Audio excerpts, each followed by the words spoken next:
21 তাৰিখে যোৰহাট গ্ৰাহন্থাৰ খেলপথাৰত ভাৰতীয় জনতা পাৰ্টিৰ বিশেষ বৰ্ধিত ৰাজ্যিক কাৰ্যনিৰ্বাহক অনুষ্ঠিত হ'ব।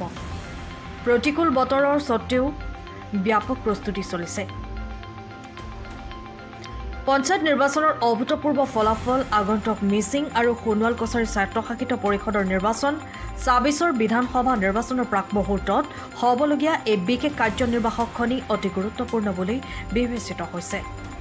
সভাত ৰাজ্যিক বিজেপিৰ সভাপতি দিলীপ শইকীয়া, মুখ্যমন্ত্ৰী ডক্টৰ হিমন্ত বিশ্ব শৰ্মা, দলৰ সকলো সাংসদ, জিলা সভাপতিসকলে অংশগ্ৰহণ কৰিব। যোৰহাটৰ পৰা অনুপম বৰা ৰিপৰ্ট, পোহৰ লাৰিত।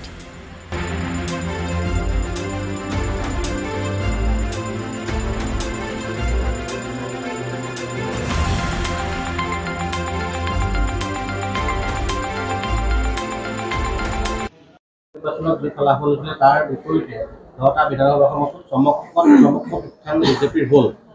তাৰপিছতে এখন বিশেষ কাৰ্যনিৰ্বাহক লগতে আহি আছে আপোনাৰ BTD নিৰ্বাচন আহি আছে, BTR নিৰ্বাচন আহি আছে, মিচিং স্বায়ত্তশাসিত পদৰ নিৰ্বাচন আহি আছে, সোণোৱাল কছাৰী স্বায়ত্তশাসিত নিৰ্বাচন আহি আছে আৰু অতি সোনকালে ক'বলৈ গ'লে বিধানসভা নিৰ্বাচনো আহি আছে। এই যোৰহাটত হ'বলগীয়া বিশেষ বৰ্ধিত কাৰ্যনিৰ্বাহক এইকেইটা বিষয়ত কিমান ইম্পৰ্টেঞ্চ আছে? আমাৰ ভাৰতীয় জনতা পাৰ্টিৰ মানে সাংগঠনিকভাৱে ভাৰতীয় জনতা পাৰ্টিয়ে যথেষ্ট অনুশাসনৰ মাজত থাকি কাম কৰে আৰু আমাৰ এটা সাংগঠনিক বিশেষ সাংগঠনিক এটা আমাৰ ষ্ট্ৰাকচাৰ আছে আৰু সেই সংগঠনৰ সংৰচনাৰ মাজত আমি কাম কৰোঁ।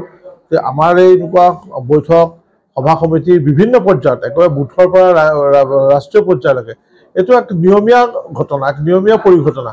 এতিয়া প্ৰথমতে ৰাষ্ট্ৰীয় কাৰ্যনিৰ্বাহক হয়, তাৰপিছত ৰাজ্যিক হয়, ৰাজ্যিকৰ পৰা জিলালৈ যায়, মণ্ডললৈ যায়, বুথলৈকে।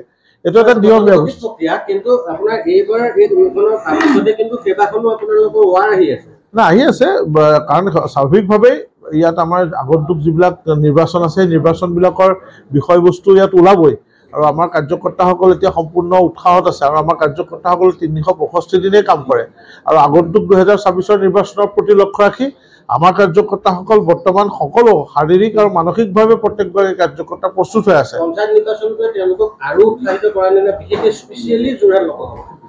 এইটোতো একদম হয়, কাৰণ আমাৰ যদি কাৰ্যকৰ্তাসকলে কষ্ট নকৰিলেহেঁতেন আমি এনেকুৱা ৰিজাল্ট পাব নোৱাৰোঁ।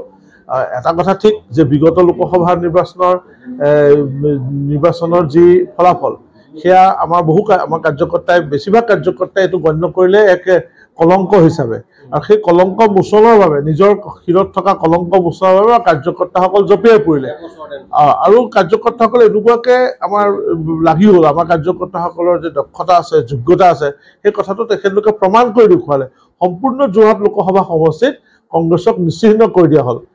এতিয়া কংগ্ৰেছে সেইকাৰণে মাজে মাজে ক'ৰবাৰ আঞ্চলিক পঞ্চায়তৰ সদস্যও তেওঁলোকৰ এপাচি শাকত এমুঠি জালুকৰ নিচিনা, সেইকাৰণে ৱাৰ্ড মেম্বাৰ লৈয়ে তেওঁলোক অকণমান সন্তুষ্ট থকাৰ নিচিনা ৰাজনীতি এটা কংগ্ৰেছৰ মাজে কৰি আছে। তেওঁলোকে অলপ হৰ্চ ট্ৰেডিঙৰ নিচিনা কামো কৰিছে, জেগাই জেগাই গৈ কাৰোবাক প্ৰলোভন দিছে, পঞ্চায়ত তেওঁলোকে গঠন কৰিম বুলি কৈছে। মানে কংগ্ৰেছৰ দলটো আচলতে মই যোৰহাট লোকসভাৰ কথা কৈছোঁ, বেলেগৰ কথা ক'লে বিশেষকৈ আমাৰ জিলাখনত মই দেখিছোঁ এতিয়া সম্পূৰ্ণ ফ্ৰাষ্ট্ৰেটেড, সম্পূৰ্ণভাৱে হতাশাত ভুগিছে। তেওঁলোকে কি কৰোঁ কি নকৰোঁ হৈছে। ক'ৰবাত তেওঁলোকৰ সহানুভূতিশীল, তেওঁলোকৰ সমভাৱাপন্ন, তেওঁলোকৰ শুভাকাংক্ষী ৱাৰ্ড মেম্বাৰ য'ত 3জনো নাই, 10জনৰ ভিতৰত 3জনো নাই, 3জন সদস্য লৈ তেওঁলোকে পঞ্চায়ত গঠন কৰিবলৈ লাগি থকা আমি শুনিছোঁ আৰু তেওঁলোকে বিভিন্ন ধৰণৰ সপোন দেখুৱায়। কংগ্ৰেছ এটা কোনো ধৰণৰ দূৰদৃষ্টি নথকা এটা দল। তেওঁলোকে হৰ্চ ট্ৰেডিং জানে, তেওঁলোকে 2 নম্বৰী উপায়েৰে পঞ্চায়ত দখলৰ উপায় জানে, সেইবিলাক কৰি তেওঁলোকে সন্তুষ্ট থাকিব লাগিব। গোটেই ৰাইজেও তেওঁলোকক সেইকাৰণে এই কথাবিলাক জানে। ৰাইজে তেওঁলোকে এইবাৰ সম্পূৰ্ণভাৱে প্ৰত্যাখ্যান কৰিছে, অলপ বছৰ নহয়, সম্পূৰ্ণভাৱে 100% তেওঁলোকক প্ৰত্যাখ্যান কৰি দিলে। 21 মে তাৰিখে ভাৰতীয় জনতা পাৰ্টি অসম প্ৰদেশৰ বৰ্ধিত ৰাজ্যিক বিষয়বিভাগৰ সভা অনুষ্ঠিত হ'ব যোৰহাটত আৰু তাৰ বাবে আমাৰ প্ৰস্তুতি একদম পূৰ্ণগতিত চলি আছে। অলপ বৰষুণ হৈ আছে, তথাপিতো আমাৰ সকলোৱে খুব দায়িত্ব সহকাৰে কামবিলাক কৰি আছে আৰু এই বৰ্ধিত যিখন আমাৰ বিষয়বিভাগৰ সভা অনুষ্ঠিত হ'ব, এই সভাত ৰাজ্যিক সভাপতি দিলীপ শইকীয়া ডাঙৰীয়া, আমাৰ ৰাজ্যিক যিসকল বিষয়বী আছে সকলো বিষয়বীয়ে অংশগ্ৰহণ কৰিব, আমাৰ সাংসদসকলে অংশগ্ৰহণ কৰিব, বিধায়কসকলে অংশগ্ৰহণ কৰিব, মাননীয় মুখ্যমন্ত্ৰী মহোদয়ে আমাৰ সকলোকে মাৰ্গদৰ্শন কৰিব আৰু আমাৰ ৰাজ্যিক বিষয়বিয়াৰ উপৰিও প্ৰতিখন জিলাৰ সভাপতিসকলে অংশগ্ৰহণ কৰিব, আমাৰ জিলাৰ প্ৰভাৰী সহপ্ৰভাৰীসকলে অংশগ্ৰহণ কৰিব আৰু যোৰহাটত এই ৰাজ্যিক আমাৰ যি বৰ্ধিত বিষয়বিয়াৰ সভা, এই সভাখনেই খুব গুৰুত্বপূৰ্ণ এখন সভা। কাৰণ ভাৰতীয় জনতা পাৰ্টি প্ৰতিখন সভাই গুৰুত্বপূৰ্ণ, সেইকাৰণে সকলো সভাতেই আমাৰ দলটো আগবঢ়াই নিয়াৰ ক্ষেত্ৰত খুব গুৰুত্ব সহকাৰে আলোচনাবিলাক হয়। আৰু যোৰহাটতো তেনেধৰণৰ পঞ্চায়ত নিৰ্বাচনৰ পিছত এখন গুৰুত্বপূৰ্ণ সভা আৰু ভৱিষ্যতৰ দিনত দলটোক আগুৱাই নিয়াৰ ক্ষেত্ৰত আমি কেনেধৰণে আগবাঢ়িব লাগিব সকলো কথাই নিশ্চয় আলোচনা হ'ব। পঞ্চায়ত নিৰ্বাচনৰ অভূতপূৰ্ব ফলাফল বিশেষকৈ সকলোৰে চকু এবাৰ নিবদ্ধ আছিলে যে লোকসভা নিৰ্বাচনৰ নিচিনা কিবা বেলেগ উল্টা মিৰাকল হ'ল আৰু আপুনি প্ৰাৰ্থী আছিলে। এটা বছৰৰ পিছতে চমকপ্ৰদ উত্থান 10টা সমষ্টিত। আপুনি কি ভাবে যে কি মিৰাকল হ'ল যে যুৱ নেতা আপোনাৰ নিশ্চিহ্ন হ'ল? জনতা পাৰ্টি অসম প্ৰদেশৰ উদ্যোগত আৰু সেইবাবে আমাৰ যোৰহাট জিলাৰ সকলো কাৰ্যকৰ্তা উৎসাহিত হৈ আছোঁ। আৰু আপুনি যি কথা সুধিছে যে যি আমাৰ বিগত পঞ্চায়ত নিৰ্বাচনত যি আমাৰ যোৰহাটত শোচনীয় লোকসভা ইলেকশ্যনত যোৰহাটত শোচনীয় অৱস্থা হৈছিল, গতিকে সেই শোচনীয় অৱস্থাটো আচলতে স্থায়িত্ব নহয়, সেইটো আচলতে কিছু আৱেগিক কাৰণত আজি এজন আমাৰ কংগ্ৰেছৰ সাংসদ ইয়াৰ পৰা জয়যুক্ত হ'বলৈ সক্ষম হৈছিলে। আৰু সেই কথা আচলতে যোৰহাটবাসী ৰাইজৰ আচলতে কাম্য নাছিল। আৰু সেই গোটেই কথাটো পঞ্চায়ত নিৰ্বাচনত যোৰহাটবাসী ৰাইজে আমাক দেখুৱালে। আৰু বিশেষকৈ যোৰহাট লোকসভা সমষ্টিৰ প্ৰত্যেকটো সমষ্টিতে আমাৰ ভাৰতীয় জনতা পাৰ্টীয়ে সংখ্যাগৰিষ্ঠতাৰে পঞ্চায়ত দখল কৰিবলৈ সক্ষম হৈছে।